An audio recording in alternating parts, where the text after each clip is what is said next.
In the late 1800s, the United States government outlawed the practice of traditional Native American ceremonies.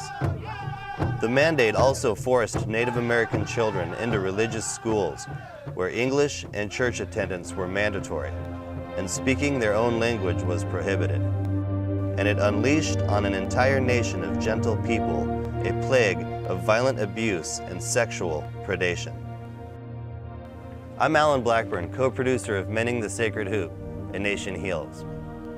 For the last decade, I've been experiencing traditional ceremony with elders of the Yankton Sioux tribe. Over the years, my Ihankatawa family has shared with me some of the terrible things they experienced as children while under the control of Catholic priests and nuns.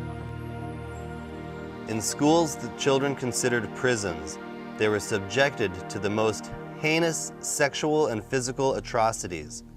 The true history is almost beyond belief.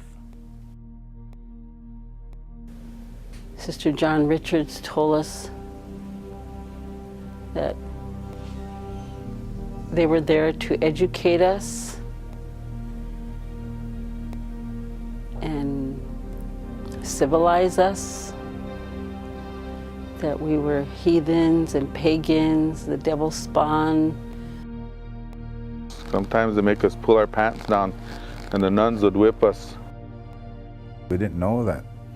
The nuns that really portrayed themselves to be helpful and loving and kind and all this in front of the parents, we didn't know that they had a dark side. His hands went under my skirt. They have this big, thick leather strap and they'd whip us.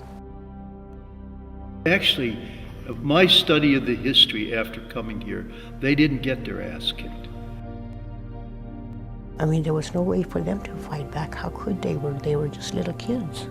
But they were really taken care of and treated well. That nun picked up a branch, she said, like big as a bat, and she hit that little boy in the head, and he fell in the water and he drowned.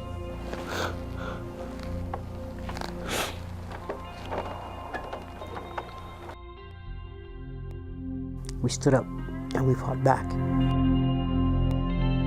In 2008, a class action lawsuit was filed against the Catholic Church, alleging sexual, physical, and mental abuse by Catholic nuns and priests. But only 2 years later, the South Dakota legislature passed a discriminatory and unconstitutional law prohibiting Native American people over the age of 40 from filing lawsuits against the Catholic Church, excluding virtually every plaintiff. The statute's not only unconstitutional that they passed, but it's tragically unfair. The acts that were committed upon these young children, male and female, by priests, by brothers, by nuns, by sisters, are truly unspeakable. To the representatives who dared pass this legislation were just as guilty as the priests and nuns who committed these crimes. Our intention in producing this film, Mending the Sacred Hoop, A Nation Heals, is to not only shine the light on a very dark part of recent American history, but then to uplift and enliven the spirits of the viewer by sharing knowledge from the traditional elders who have found their ceremonial ways. Mitakuye Oyasi. We are all related. For more information or to join the production team, go to mendingthesacredhoopthemovie.com.